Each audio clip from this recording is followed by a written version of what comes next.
Hello, my dear students, and welcome to the last part of the last chapter in this module. Today, we are going to discuss together what we call the AC analysis for a bipolar junction transistor circuit.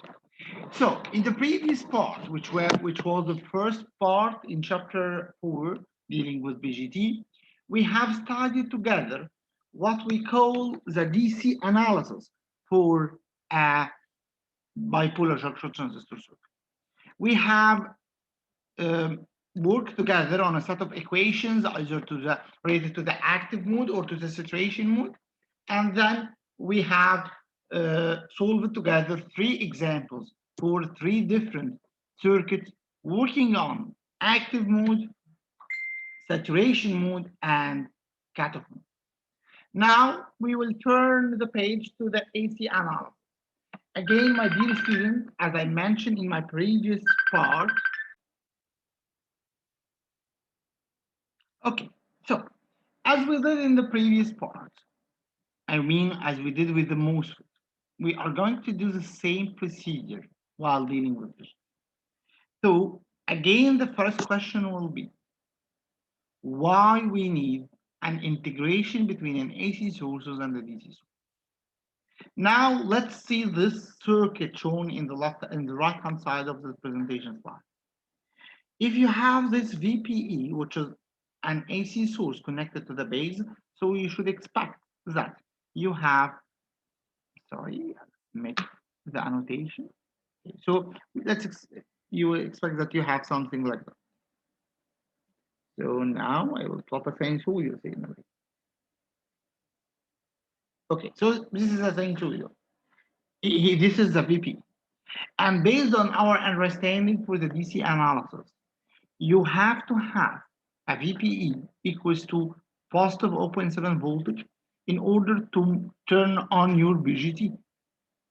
Because if you remember, the conditions for an active mode or the condition for the saturation mode is correlated to having the emitter base junction in the forward bias. Accordingly, if you connect this BJT, so if you connect this AC source directly to the base of the BJT, then that means that your BJT will work on only when the voltage is greater than 0.7 in this area. Otherwise, your MOSFET will be, your BJT will turn off. And this is a problem. If you remember, this is typically the same problem we face together while we are dealing with MOSFET. Whenever you need the voltage applied to the gate to be greater than the threshold voltage. So accordingly, here what you need is to shift up your AC signal to be higher than this 0.7 so that you can guarantee that your BJT is working all the time. And that will be the function of this DC bias. So generally speaking, again, typically like what we did with the MOSFET, in order to make your BJT operating normally, you have to have, in addition to the AC input signal to the base, you have to have what's called a DC biasing or a DC offset applied to the base of the transistor. And that's the reason why we have a DC integrated to the AC. And herein, we are going to do the same procedure. We are going to start with the superposition criteria by first deactivating the AC sources and implementing the DC analysis, and then deactivating the DC analysis and implementing the AC analysis. Okay, so let's now start to reflect this understanding into equation. As you know, here we are talking about a PN junction, which is between the base and the emitter. So we can simply use the equation for a PN junction to demonstrate the current flowing in the base, or to demonstrate the current flowing in the collector. So we will simply do it like that. First, the voltage applied to the base is equals to V capital PE, which stands for the DC component, this one, and V small PE, which stands for the AC component, which is this one. So whenever you are calculating the current IC, Again, this is typically 100% like the PN junction model because BGTs are some sort of two connected PN junction. So the current IC is equals to IS, which is the saturation current in the diode, exponential e power VPE over VT. So this is the equation. Now you can substitute by this V small be into V capital BE plus V small BE. So this is the DC component and this is the AC component. Now, if you can imagine for a while, whenever we are doing an DC analysis, I mean there is no AC source, we can have this component. Yes, this component is completely a DC component. It's I saturation exponential e power V capital BE, which is a DC component over VT. That's why we can remove or we can sum up all these components in one term, and we will call it I capital C, which is simply the collector current due to the DC analysis, because this is a pure DC element, multiplied by e power VPE over VT, which is, again, here we have VPE small, which stands for the AC component of the base voltage. Now, we have to have an assumption. If you remember, again, this is typically the same what we did in MOSFET, maybe with the different equations, of course, but the same thinking, the same procedure. So herein, again, we assume what we call the small signal conditions. That's why this is a small signal model. We assume that this AC input is very, very small. And accordingly, you can somehow reduce, or you can express that exponential in the terms of 1 plus VPE over VT. Again, this is some sort of assumption, of course, but again, this assumption is just to make the equation more simple in order to have a straightforward linear equation between VPE and IC. Again, typically the same like what we did with the MOSFET. So now the equation will be IC, which is I small, that stands for an AC, equals I capital C, which is a DC component, times 1 plus VPE over VT. Now, as you can see, by multiplying this IC capital across the bracket, you will get IC plus IC times V small be over VT. The first term, which is I capital C, is a DC term. So by using only a capacitor on the output term, you can get rid out of it. So you can say that the AC component is this component. AC equals IC equals, or I small IC, which is the AC current, collector current, is equals to I capital C, which is the DC collector current, over VT times VP. Now, this is a very important relation. Now the input is applied to the base. So whenever the input change, the current across the collector changes. If you remember, we have a term that correlates the voltage to the current, which is what we call the conductance. Again, the same terminology we use in MOSFET. So now the output current, which is IC, is linked to the input voltage, which is VPE, through this transconductance term, which is GM, which is equals IC over VT. And again, if you remember, my dear students, this GM is the bridge between the DC analysis and the AC analysis. So once you will start solving the problem, and we will do so in a few seconds, once you start solving the problem, you will first do the DC analysis.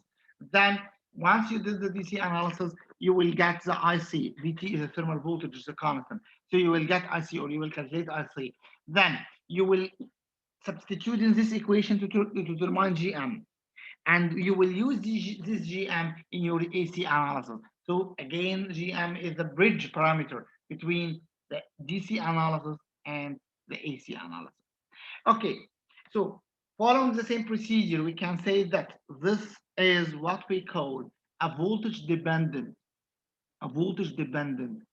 current source. This is a current source that generates voltage depending on the input base AC voltage.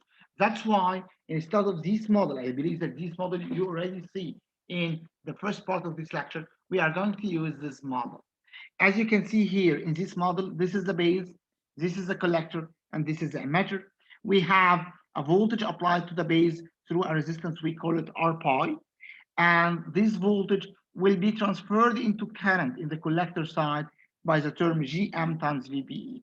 This is VBE, and Gm equals to IC over VT, and R pi equals to beta over Gm. Of course, you know beta. Beta is the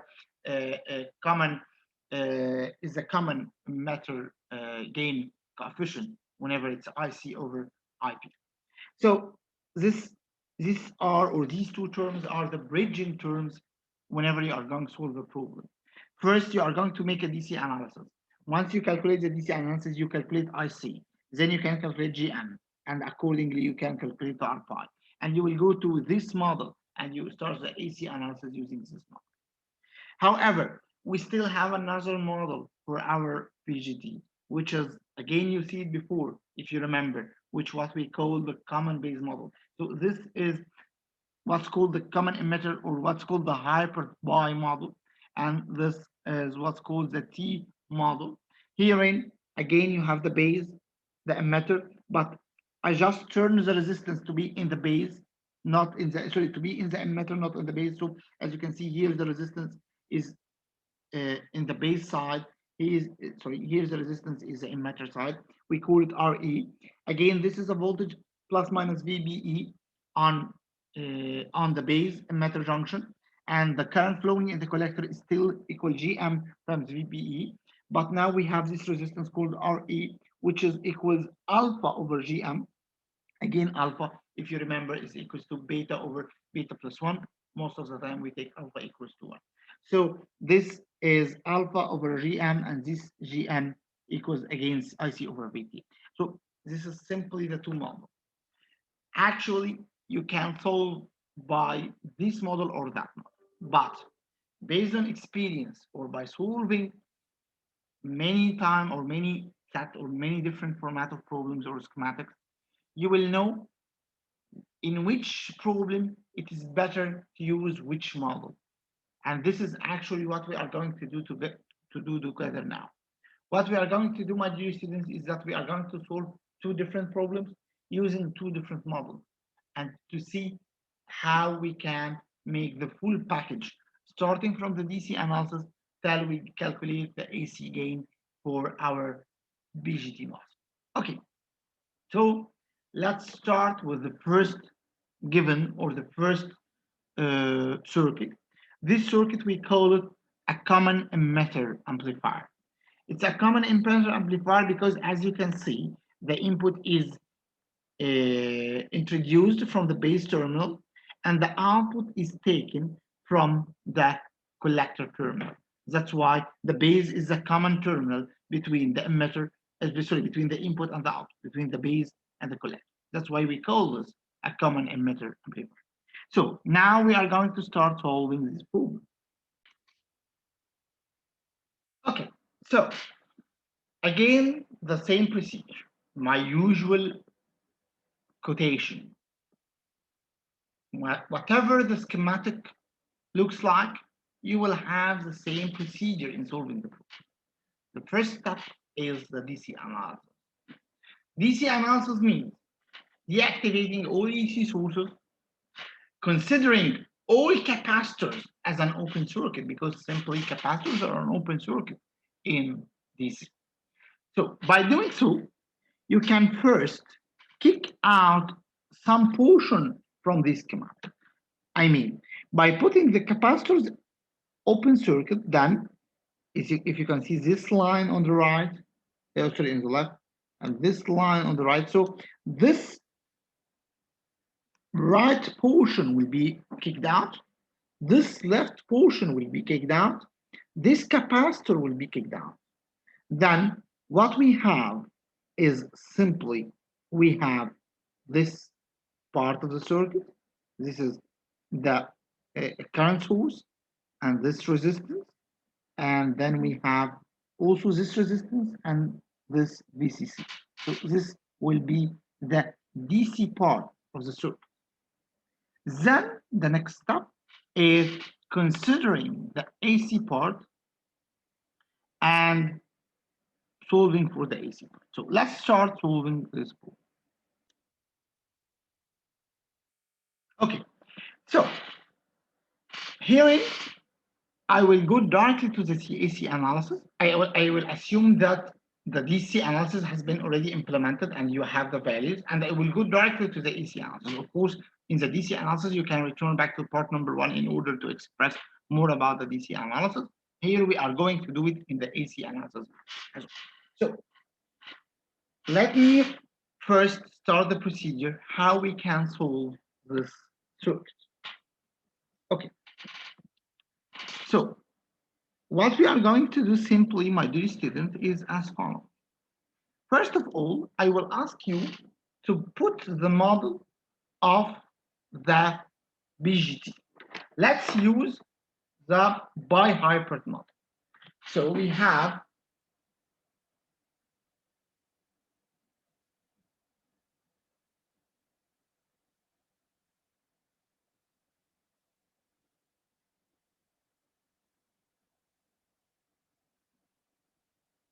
this is a constant model, regardless the circuit you have. This called R pi. This is GM times VPE, and this is the VPE. And if you remember, this is what's called the output resistance, R node. This is a similar resistance to the MOSFET, if you remember, and I told you this will be given. Okay, so how can I introduce this parameter? If you remember, GM equals to IC over VT. So once you did the DC analysis, you will get IC. Then IC over VT, VT is a constant thermal voltage, then you get GM. This is the first. R pi equals to beta over GM. So beta is given for any transistor, and GM you just calculated, so you can get R pi. R node will be given, and if it's not given, then you can assume it's infinity, does not exist. So this is the first step. Whenever you start solving your AC analysis, you will start by calculating the IC from the DC analysis, and then by calculating the IC, you can calculate GM, R pi, and if R node is given, then you have the complete circuit. Okay. So now we want to reflect this on our specific circuit. Okay, let's start with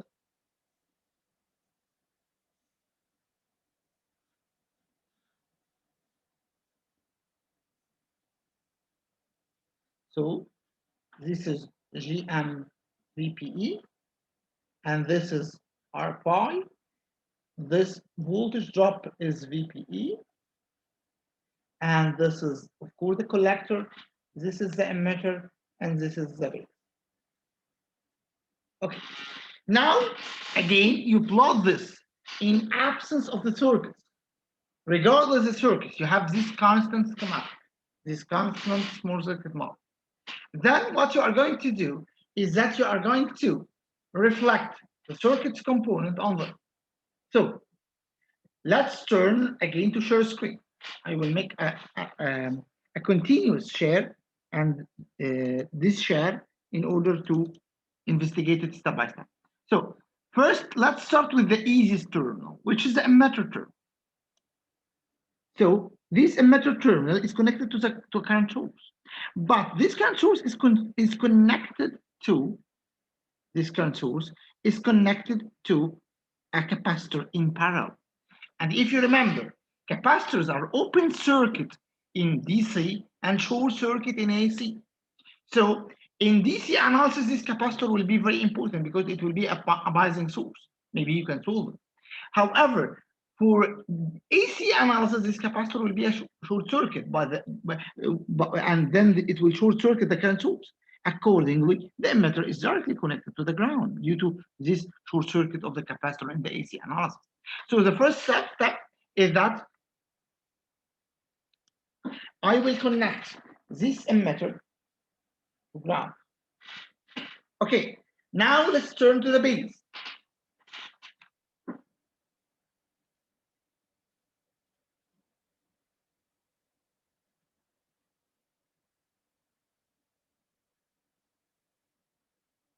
Okay. The base is connected first to a resistance called RP to the ground. Then this capacitor will be dealt as a short circuit. So now this is a short circuit. And then there is another capacitor, another resistance R swing and V swing, the series resistance of the source and the source. So you have a resistance to the ground and then another resistance and then you have your source. So again, we are going to do, or we are going to reflect this here. So this is RB, and then you have a resistance and your input. So this is the input, and this is our swing. So this is typically the case in the base terminal. So let's now turn to the collector terminal.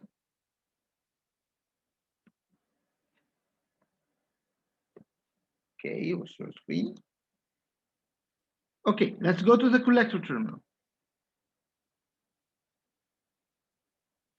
In the collector terminal, you have a capacitor, a resistance RC connected to a DC source.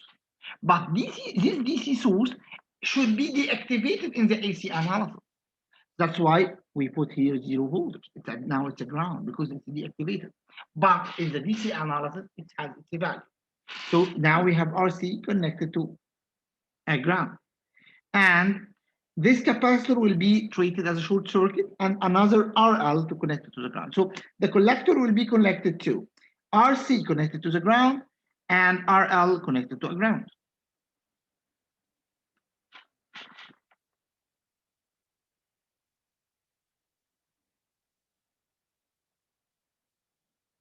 So this is RC and this is RL. As you can see, of course, this is the ground and this is the ground. So these two resistance are parallel because this terminal is ground and this terminal is ground. Okay, perfect. So now we can start solving what we are seeking for. Again, my dear students, we are seeking for a relation between the input voltage and the output voltage. It's an amplifier. This is the input voltage from the emitter, from the base, I'm sorry. And this is the output voltage from the collector. Again, this is a common emitter configuration. So you have an input from the base and an output from the collector, and the emitter is grounded, is the common terminal in this configuration. So what we are seeking for here is to get a relation between the input voltage and the output voltage. So again, my dear students, this is some sort of circuit because this is the transition period or the transition element between the base and the collector. Because here GM, so here the current, which is the IC, is equals to GM times VPE. So you first need to calculate VPE. How you can calculate VPE? It's very easy, my dear students. Because here we have this input voltage will go to the resistance R swing, and then it will be through these two resistances in parallel. The voltage drop across these two resistances is VPE. So you can simply see it like this. This is V input, and this is R swing, and you have two resistance like that connected to the ground. This is RB, and this is R bar. And what you are seeking for is this voltage. This is the base, and this is the emitter. So it's a very simple voltage divider.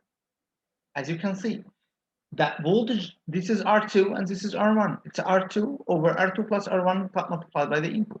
So R2, or the lower resistance, or the resistance where we are seeking the voltage drop across, is the parallel equivalent of RP and R5. So you can say that VPE equals to RP parallel with R5 over RP parallel with R5 plus R squared. This term will be multiplied by the input. Again, let me do it here also another time.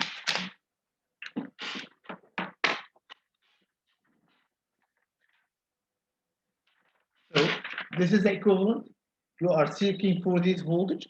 So VPE equals RP parallel with R pi over RP parallel with R pi plus R swing all times V. So you get a relation between VPE and V input. VPE is your key parameter. Why VPE is your key parameter? Because let's turn to the second circuit. Here you have a current source. This current source is going to conduct into three parallel resistors, R node, RC, R load. What you are seeking for? You are seeking for the voltage drop here. So your current is flowing in this direction, and this direction. So simply, the voltage drop here, V out, equals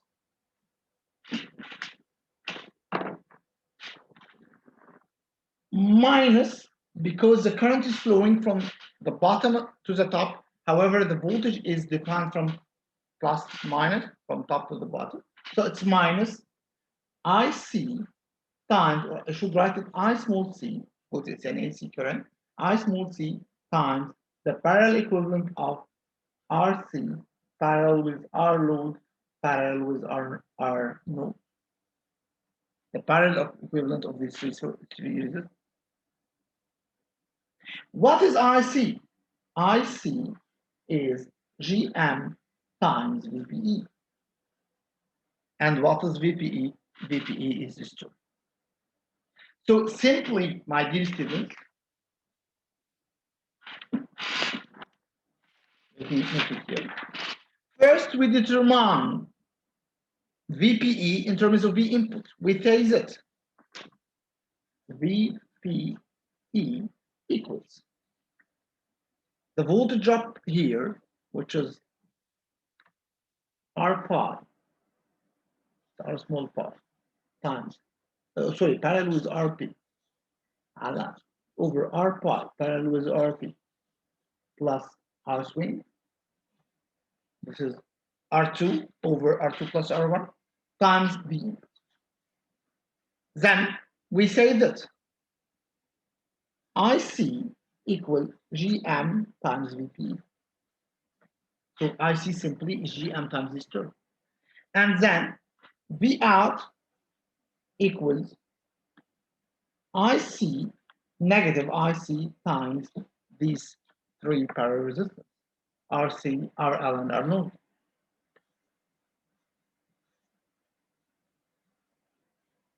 Then you get a relation between V output and V input. So V output equals minus GM times this term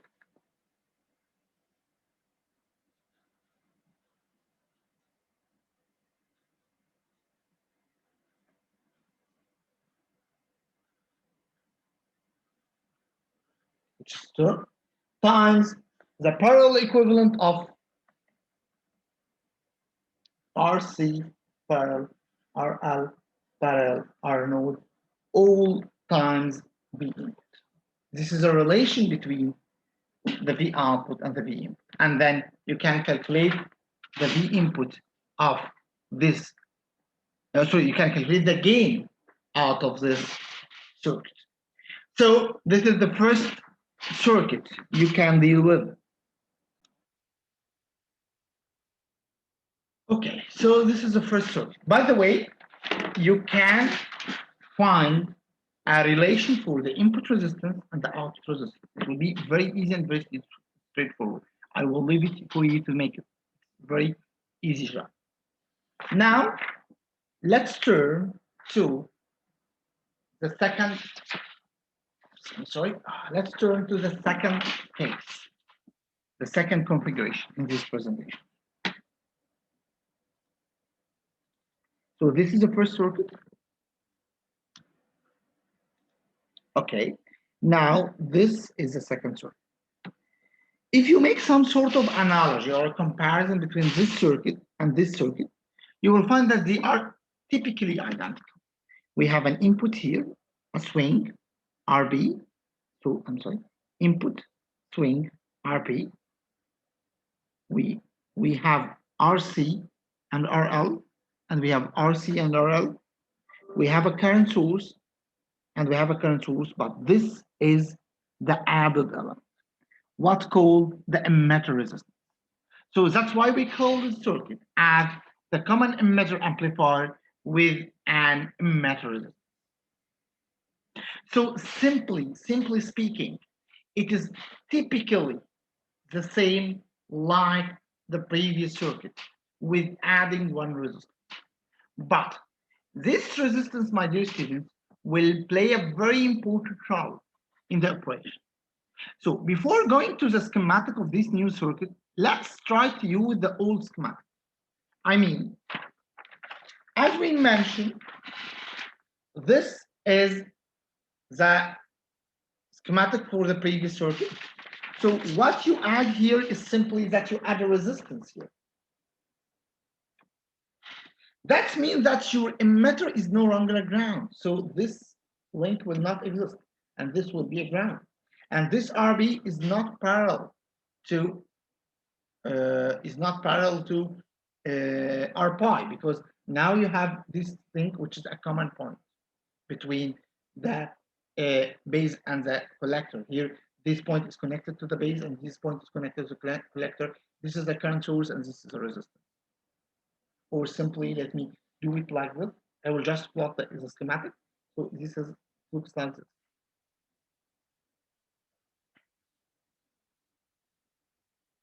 So now this is the emitter.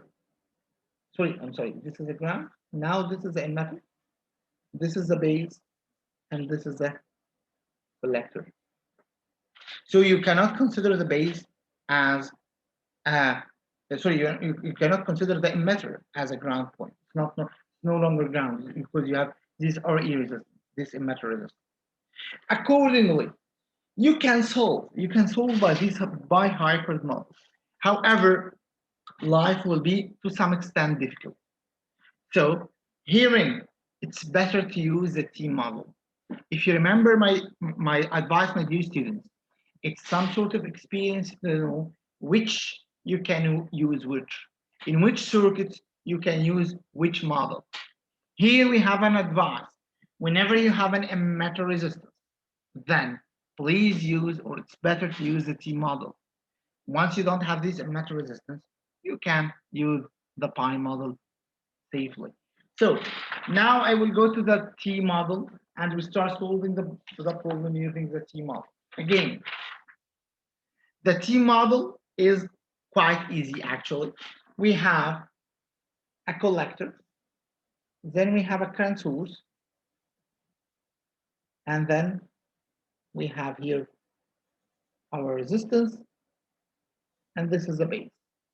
So this is the RE resistance, which is the resistance by the model, and this is GM VPE, and this is the collector, and this is the base, and this is the emitter. Again, this is the basic model without adding any circuit element. What I'm going to do now is just I'm going to add the circuit element in addition to this standard model. So this is standard model. GM still equals to IC over VT, and RE is equal to alpha over GM. So you are using these data from the DC analysis. You have alpha as a constant. You calculate IC from DC analysis, so you can calculate GM and you can proceed. So this is the circuit. Now, what we are going to do is simply, let me start reflecting the circuit back. Okay, what we are going to do is just we are going to manage it. So now the emitter is not connected to the ground. It's connected to a resistance, which is R capital E. So I will have here R capital E. The base is connected as follows. This is RP, and this is R swing, and this is the input. The collector is connected to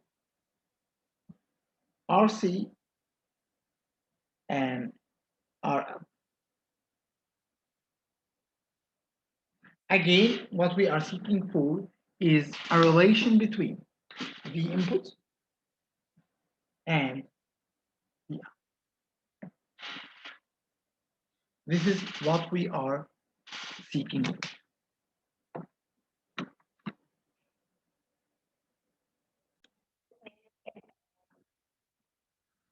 Okay, so I just replot the circuit with a better pen.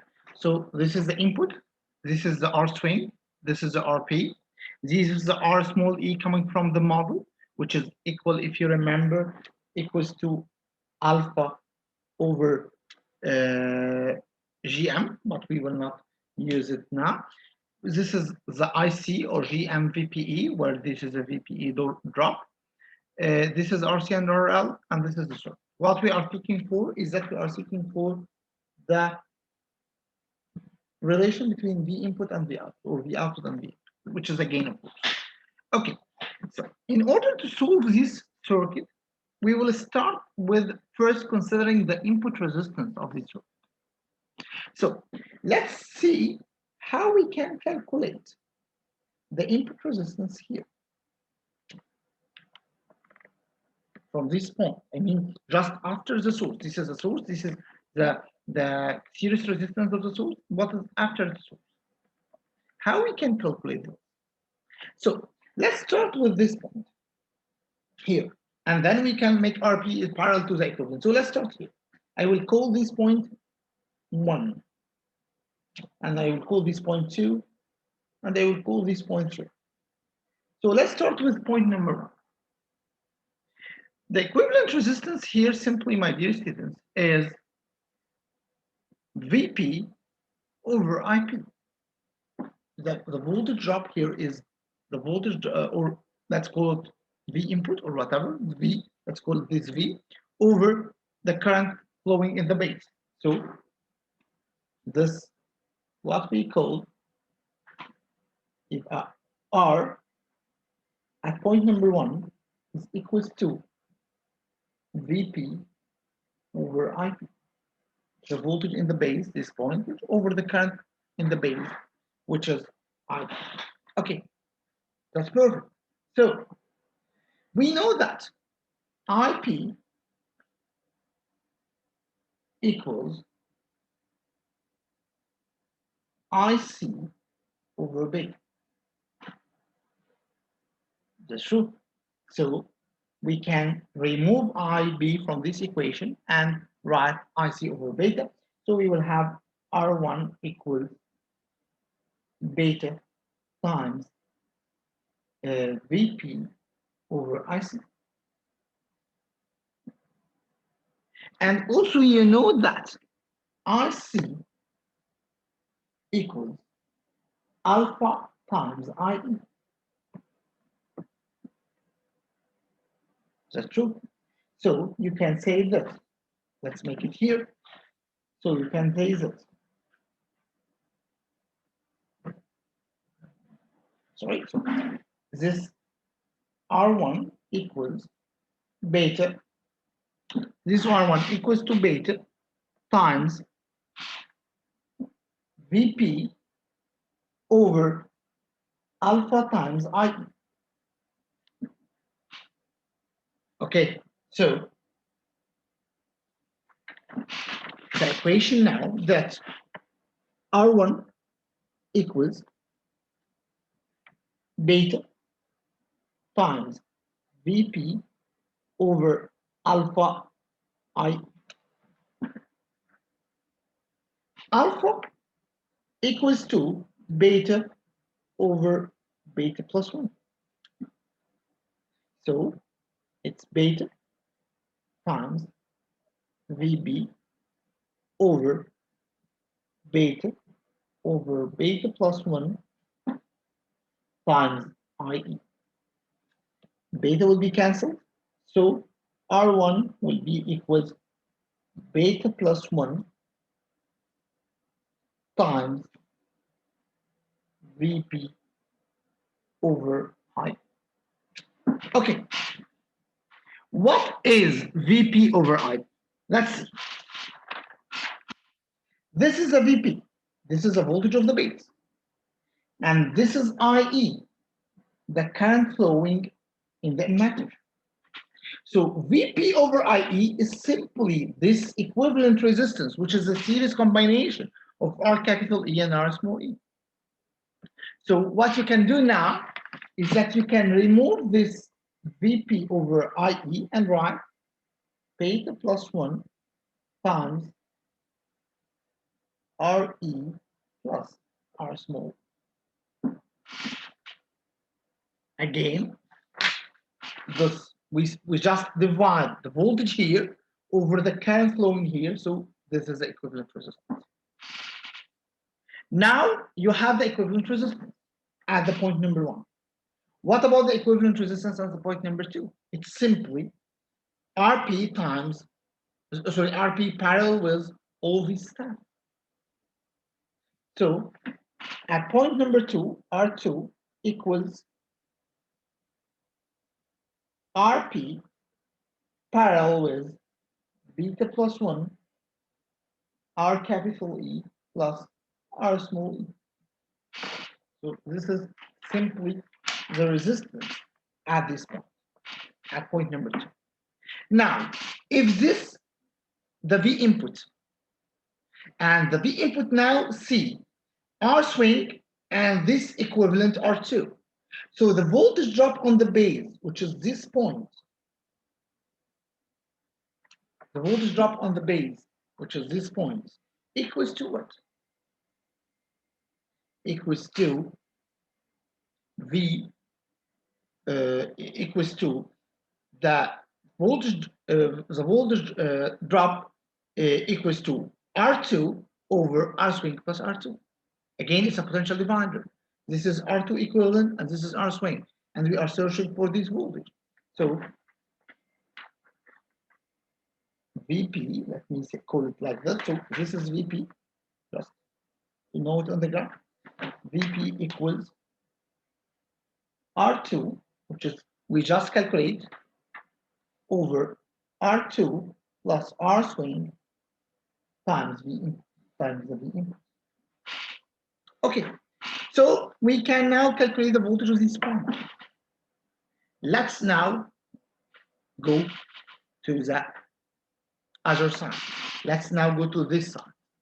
So here we have a current source. The current source is connected to the resistance. So the only option that this current is flowing here and flowing here will come to be the. So the voltage drop here is simply can be written by.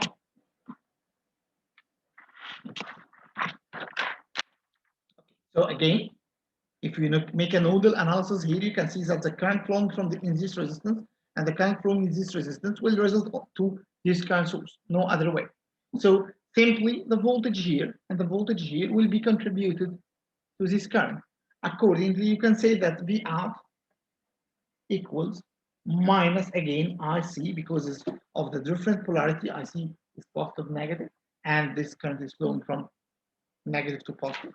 So negative IC times RC parallel with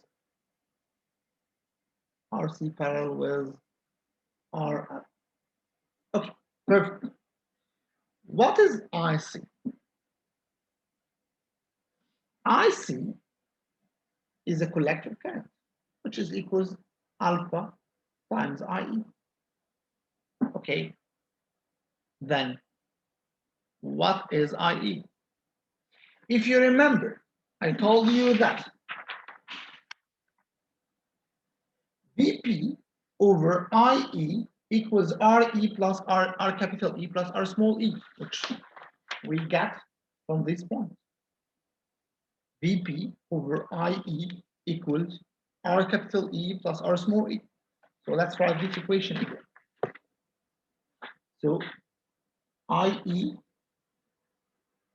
or let's make it in the simplest way, VP over IE equals RE plus RE.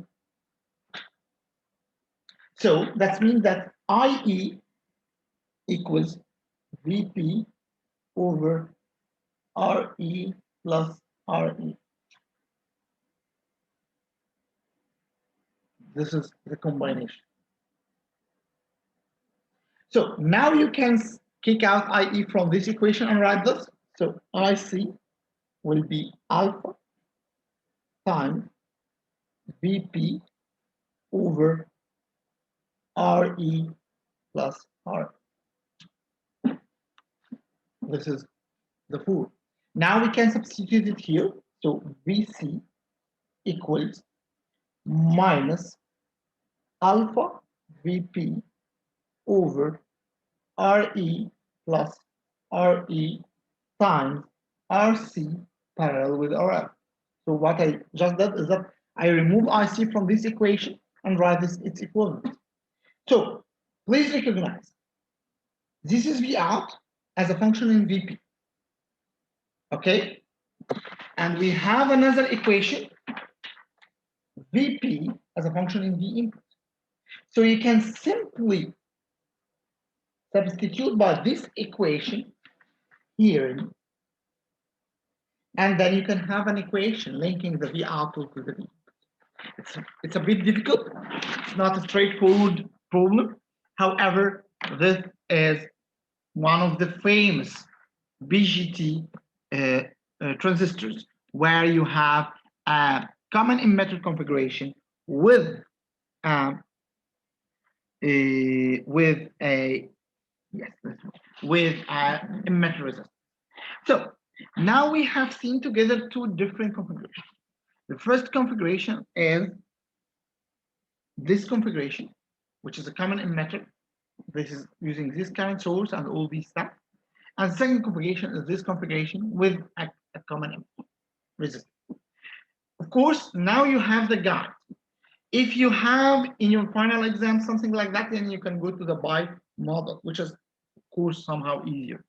If you have something like that, then you can go to the T model, and you can know, now how you make the investigation. So these are two examples. As I mentioned earlier, actually in the BJT we have main three configurations. We have the common emitter, the common base, and the common collector. As you can see, we make more focus about the common emitter because this is the most famous one. We did our DC analysis as well as our AC analysis on the common emitter configuration because this is the most famous one, the common emitter.